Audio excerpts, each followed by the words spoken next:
Double रजैया देही से अपना यारा करा जहरा में सहारा कहरा घर ही गुजारा करा जनी बेसहारा कहरा घर ही गुजारा करा।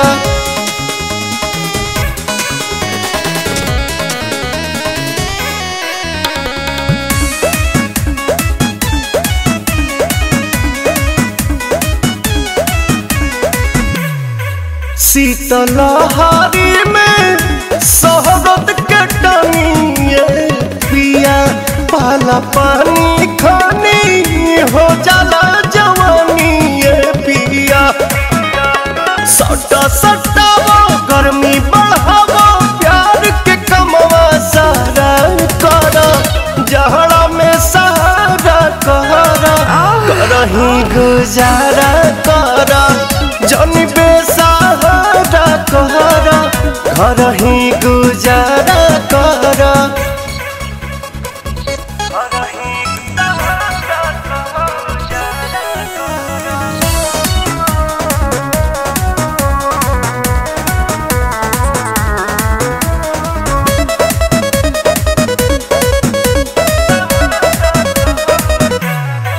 विश्वास रोशन ऐसन न मिली अब सुतार प्रियदर्शी पिया तू ही बड़ो जाग के जुगाड़ दोनों परानी काटी जानी पवन जस पहाड़ा पड़ा जहरा में सहारा कहरा घर ही गुजारा करा जनी बेसहारा कहरा घर ही गुजारा।